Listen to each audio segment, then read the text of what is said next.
It's a scary time in the world. I don't know why I'm doing an intro like that. It's a fucking reaction video. Let's get over it. What's up, everybody? Welcome back to another video. Today, we're going to be doing a reaction video. It's a different video than what I normally do, but I decided to do this video today because, okay, so I'm going to be 100% honest with y'all. I had a video ready. I had it ready. I had it edited.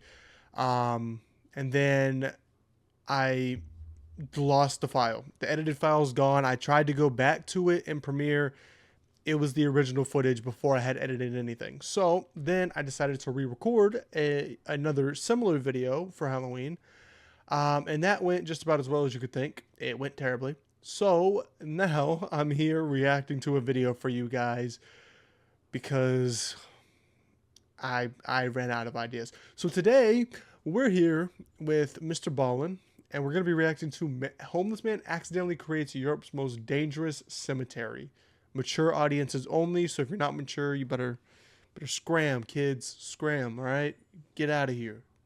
This isn't for you. This is for us, adults. Anyway, we're going to get into this video. Hope you guys enjoy. Make sure you guys like the video, sub to the channel, and let's get right into it. All right, here we go, everybody. 3, 2, 1. Let's get right into it. Today's video is a classic scary story. It's about a group of people in Scotland I like who go scary into this stories. infamous cemetery in the middle of the night, and they encounter something very bizarre, and amazingly, they actually manage to get a photo of it. And so if you stick around till the end of this video, you will see that photo. By the way, comment below if you guys, because I want to kind of gauge you guys on where y'all are at. Do you believe in ghosts? Comment down below if you guys believe in ghosts, spirits, anything like that. Because I think it's very interesting to talk to people about stuff like that, because a lot of people believe in it. I personally don't, but then again, I've never seen anything like that, so maybe. But I'm also easily paranoid. Like, somebody could like I could see a video and be paranoid for the rest of the night. So I don't know, it's weird, but if you guys believe in it, let me know in the comment section. But before we get into today's story, if you're a fan of the strange, dark, and mysterious delivered in story format, then you've come to the right place, because that's all we do, and we upload once a week. Fire. If that's of interest to you, please ask the like button if you can quickly use their cell phone to just make a simple, quick call to your parents. Okay. And as soon as they hand it over, immediately factory reset it and throw it Oh. off the roof. Also, please subscribe to our channel. Do that on this turn channel all too, guys. notifications This so you channel don't too. miss any of our weekly uploads. Damn, how many fucking podcasts does bro have? 1, 2, 3, 4, 5. Damn. Okay, let's get I gotta into start listening to today's those because story. I like his videos. Okay, here we go, baby. Scary story time. Yes, I do have lights on, by the way. I'm not doing this without lights on. Late one night in November of 1999, a 66-year-old minister named Colin Grant opened up the iron gates of a cemetery called Greyfriars Kirkyard. This cemetery was one of the oldest and most famous cemeteries in Edinburgh, Scotland. Now, the cemetery was basically pitch black. However, there were a few old iron lanterns that lined the cobblestone path that cut through the cemetery. And so Colin pushed open these big gates, and he stepped onto this path, and he began walking. And on either side of him, for as far as he could see, were all these headstones, some of which dated back to the 1600s. And as he kept walking, he could see up ahead, even in the darkness, the huge Gothic-style church that sat right in the center of the cemetery. Now, at first glance, this cemetery just kind of looked like a pretty typical old cemetery, albeit a pretty spooky one. But to Colin, he knew there was far more than just a graveyard here. Deep underground in this cemetery, below where all the people have been buried at their headstones, was basically another cemetery. There was like this mass burial pit that the cemetery had been built on top of. And in... Is that like the shit's in Paris, the catacombs? Is it kind of like, is that kind of what it... I'm trying to picture it, but it's not like... this lower level cemetery, which in no way was marked. I mean, this is basically a hidden mass burial, were thousands of people who had been starved and tortured to death hundreds of years ago. Damn. And so Colin stopped for a second on the path and just kind of stared ahead at this church. And for a second, he thought about just turning and leaving, because he did not want to be here. He was really only here because the city had begged him to come here. Colin, in addition to being a minister, claimed to be a psychic, which meant he could speak to the dead. So the city, in desperation, had asked him to come to this cemetery tonight and perform an exorcism. And so as much as Colin did just want to turn around and leave, he knew he really had a duty here, not just to the city, but really to the people of the city. Because if he didn't do this exorcism, there was a good chance more people were going to get hurt. The only thing that was making Colin a little bit less afraid in this moment was he actually was not alone in the cemetery. There were two people with him. There was a journalist and a photographer from a local newspaper who were basically tagging along to document this exorcism. And so after taking a minute to compose himself, Colin continued walking deeper into the cemetery with these two following behind him. And then before reaching the big church, Colin left the path and began cutting through the grass, passing by different headstones, on the way to perhaps the most infamous building in the entire cemetery, the Black Mausoleum. The Black Mausoleum was this tall stone crypt with a rounded top that had been built sometime in the late 1600s. To be fair, you can see the paint chipping off right here, so it clearly was at one point. And as Colin got closer to this pretty creepy-looking building that sat basically on the side of the cemetery, Colin began to feel this really intense sense of dread come over him. And the closer he got, that dread began to kind of manifest itself in like a pit in his stomach. And eventually he began feeling really scared of this building. And eventually Colin actually had to fully stop about 10 or so feet away from the building because he just felt like he couldn't go any closer. It felt evil. And then Colin turned and looked at his companions, the journalist and photographer, to see if maybe they were reacting to this mausoleum, but the two of them were just standing there with blank expressions on their face, like obviously not thinking that anything sinister was happening here. You know, even though the city had asked the minister to be here to perform this exorcism in this mausoleum, you know, it didn't mean everybody believed what was going on here, and clearly these two didn't. They were totally skeptical. But this didn't offend Colin. He was used to people not believing in the thing. To be fair, I don't believe in that kind of shit, but I'm gonna be real with you. If I'm standing in a graveyard at nighttime and there's a big ass building in front of me, I'd be fucking terrified too. I ain't gonna lie. I'd be the first one to get the fuck up out of there. I'd be the first one to get in the car. Fuck all this. Drive my ass home. Fuck out of here. Things he believed in, and he knew no woods or graveyards at nighttime. His work, you know, doing this exorcism, they would change their mind. And so at some point, Colin told the photographer that, hey, you know, I'm going to go in the mausoleum now because I have to do the exorcism. Don't do that. Before I do, take a picture of the mausoleum. And so the photographer just raised her camera and took a picture of the mausoleum. Colin thanked her, and then he turned and began walking towards the building. And when he got right in front of it, he looked up and he read the name across the top of the crypt. And it said George Mackenzie. And as Colin read that, he could feel his heart rate start to spike. So back in the late 1600s, George Mackenzie was a Scottish lord who worked for the King of England, enforcing the king's religious laws. But at the time, these laws were very unpopular. And there was one group called the Covenanters who hated these laws so much that they actually mounted a full-scale rebellion in 1679. But their rebellion failed miserably, and this is when George Mackenzie came in.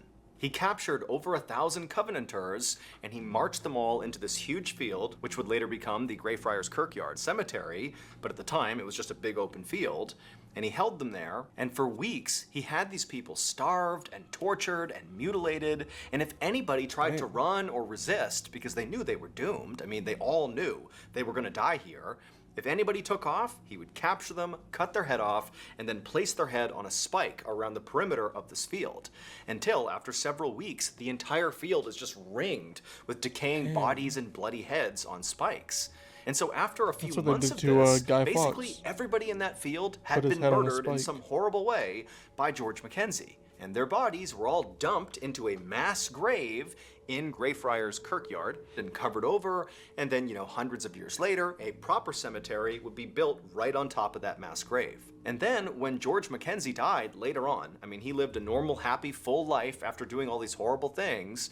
They built him this beautiful mausoleum in Greyfriars Kirkyard. And so here's this horrible person, George Mackenzie, who's a mass murderer, and he's put to rest in this beautiful mausoleum, just, you know, feet away from this mass grave of all these people he killed. For almost 300 years after Mackenzie was buried, Greyfriars Kirkyard was quiet. It was not considered a haunted place.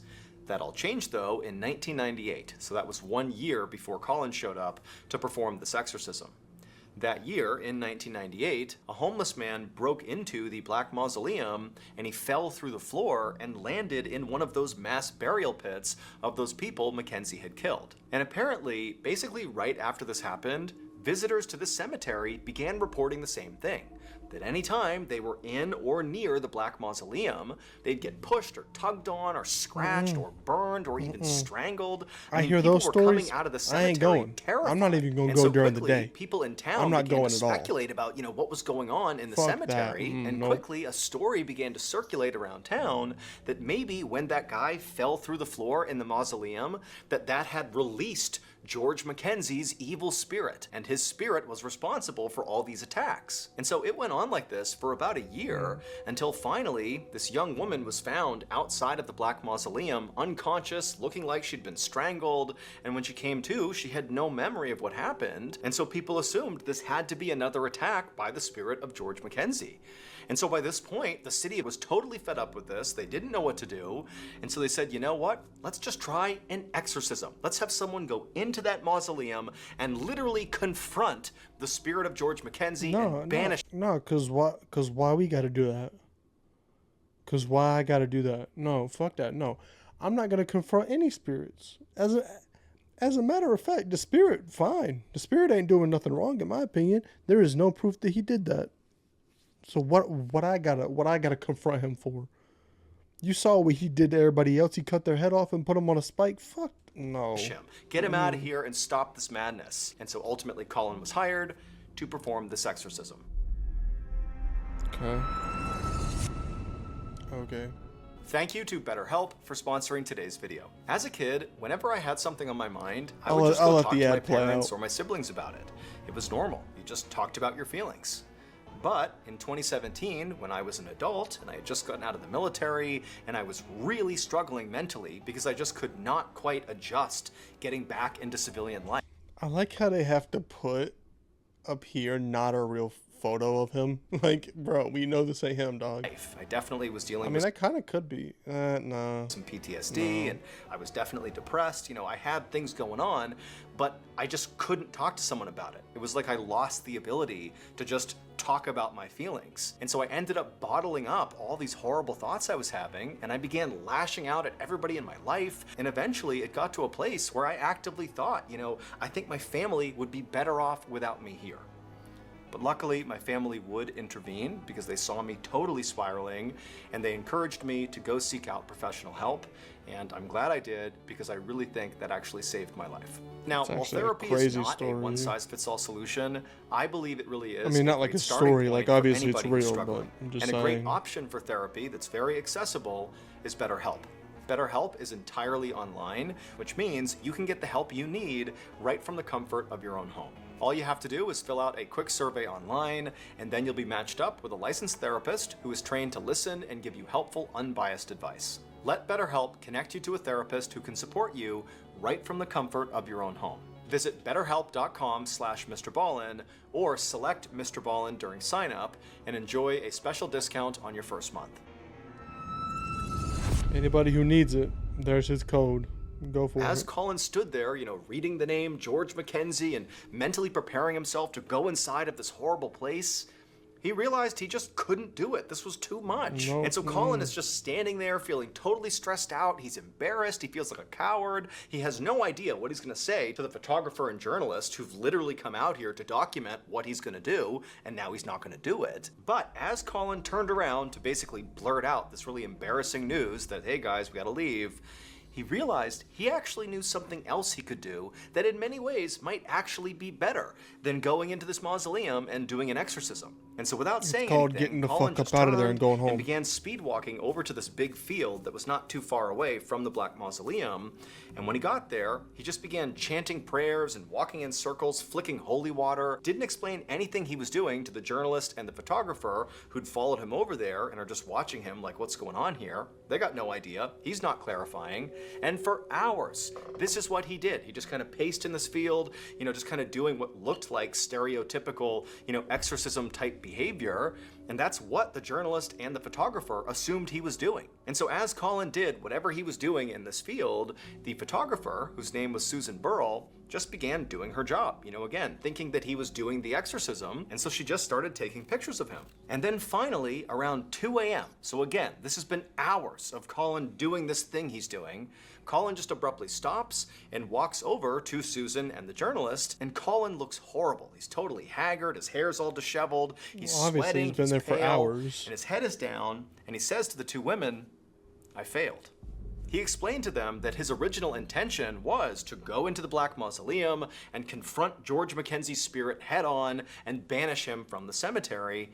However, he had had a change of heart at the door and decided to go this other route, which was to go to this big open field in the middle of the cemetery and attempt to free the spirits of all those Covenanters who had been tortured and killed by George Mackenzie. Colin's thinking was, if I can free all of these poor tortured souls, that maybe once they're gone, George Mackenzie's spirit will also go away. And while, according to Colin, he was able to free, 200 some odd trapped souls, he said there were many more that still needed to be freed, and he just didn't have the strength. Like, he couldn't do this right now. And so he said, I have to rest and do this at another time. Now, the journalist and the photographer were totally over this and did not care at all. It's 2 a.m., they don't really understand what he was doing, they don't really know if this was the exorcism or if it was something else, but to them, they're like, okay, fine, we'll get out of here. It's late, it's not a big deal.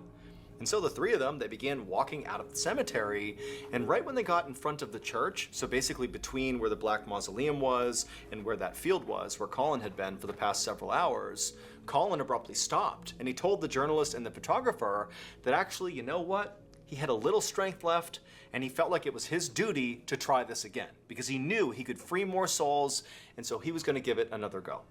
And so the journalist and the photographer are like, okay. And so Colin, he gets out his Bible and he begins kind of doing the same thing he was doing out in the field, walking around, chanting Bible verses, spraying holy water all around. And then at some point, for reasons he did not explain to either Susan or the journalist, he pulled out 12 candles from his backpack that he had brought along, and he put them in a circle on the ground right in front of this church. It also encompassed this big Celtic cross that was on the ground. And Colin was inside of this circle, and he lit all these candles, and the whole time again, he's chanting out these Bible verses, and he stands up, and right after all the candles have been lit, suddenly Susan and the journalist noticed that the candles begin to flicker. And it's not windy at all inside the cemetery. Like, they shouldn't be flickering. And at the same time, Colin seemed to sense that something was happening around him, and he turned his whole body, his whole presence, and he looked over at the Black Mausoleum and began chanting these Bible verses louder and louder, like he was aiming them at the Black Mausoleum. And as he was doing this, the candles were flickering more and more and more, and at some point Colin actually picked up one of these candles and kind of held it out at the Black Mausoleum. And so at this point, the journalist and the photographer, Susan, they're sensing that something weird is happening here. Like, this is spooky what they're seeing. Like, why are the candles flickering? What's going on with Colin? Like, what's happening here? And for a minute, the two of them kind of abandoned their actual job, which is to document what they're seeing, and they just stood there kind of witnessing this totally bizarre event. But then Susan sort of broke out of it. She lifted up her camera, and right as Colin is passionately chanting out these verses, she takes a picture of him, and the second she does, the flash lights up the cemetery, and then after the flash goes away, Colin, it was like the light went out on him, and he just crumpled to the ground. And so the journalist immediately ran over to Colin to see if he was okay, and Colin, who's like barely conscious at this point, he just kept repeating, "This is going to kill me. This is going to kill me." And so Susan was about to run over and join her colleague and make sure Colin was okay, but before she did, she glanced down at her camera to see the picture she had taken of Colin right before he collapsed. And as she glanced at it, she couldn't believe what she was looking at. At first she thought, maybe this is some trick of the light, like this can't be right. But then she zoomed in on the photo, and when she looked closely, she screamed. Here's the photograph that Susan took. As you can see, Colin the minister is standing there with the candle outstretched, and behind him is the big church, and on the church, on the left side, there are windows.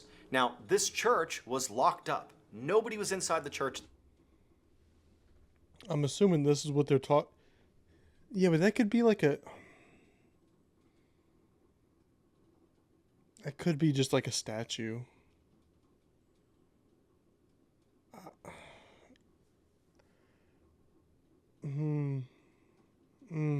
I don't know. At the time. But you can I don't clearly know, see Chief. in the left window, there is a figure in that window looking out at Colin. It Now, looks of more like a course, this statue is to me, not like a evidence enough bronze to make statue. everybody believe that, oh, that must be George Mackenzie's spirit staring out at Colin. He's the reason Colin collapsed. But I'll tell you, this photograph is not the end of the story. Okay. Remember, after Alright. Colin collapsed to the Fuck me ground, then. after this My photo fault, was man. taken, the journalist ran over, and all Colin kept saying was, "This is gonna kill me, this is gonna kill me." Well, it would turn out he'd be right. Not long after this failed exorcism, Colin would die inexplicably.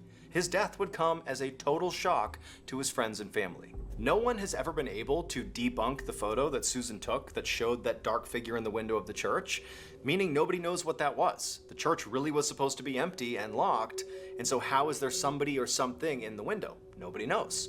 A lot of people think that could be the evil spirit of George Mackenzie, striking Colin down, and Susan managed to capture it on film. Looks like a bronze statue. But it's to up me. to you if you believe that or But not. it might just be But the I will quality of the say, picture. to this day, people go into that cemetery and come out with scratch marks on them, and claiming they were pushed or pulled or strangled. And so that cemetery is considered to be one of the most haunted places in the world. And George Mackenzie's spirit, who supposedly haunts it, is considered to be one of the most dangerous poltergeists in the world as well. Before I became a professional, strange, dark, and mysterious storyteller, I served in the military. And during my time in the military, I had some pretty wild experiences. But what I remember most about my time in service was not my own stories, it? but rather the stories I heard from other service members. Keep in mind, service members are sent to some of the most... Yeah, that's just him promoting his podcast. Go listen to it. Wartime Stories. Matter of fact, I'll put it up on the screen right now. Go ahead. Go watch the podcast wherever it's up at. Apple Podcasts, Spotify. That is a crazy story. But what I will say, that picture, let's just go back to the picture real quick. Where's the picture? Hold on, I'll find it. This, that could be something.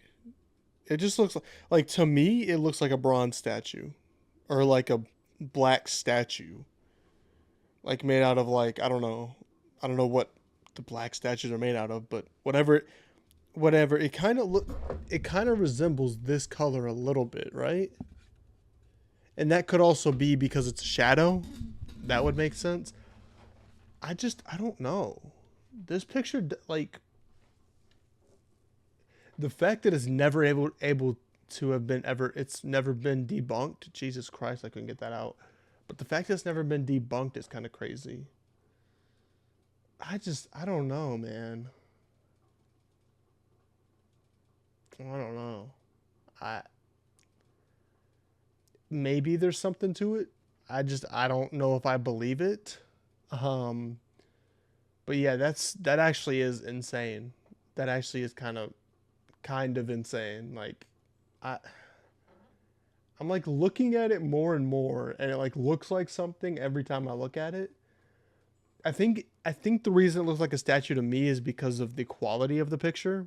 I think that's probably why, because this is such shitty quality. Obviously, because it was in '99, but I don't know, man. I don't know. I hope. I mean, I won't. I don't want to say I hope it's real, because if it is, then that means that this guy died because of it. But I hope. I don't know, man. I don't know. I have no idea. All right. Well, with that being said, everybody, thank you so much for watching this video. If you guys want more videos like this, let me know in the comment section down below. And with that being said, happy Halloween, everybody. It's the 31st when I'm uploading this, so happy Halloween to you and your family, and I'll see y'all boys in the next video. Peace off, guys.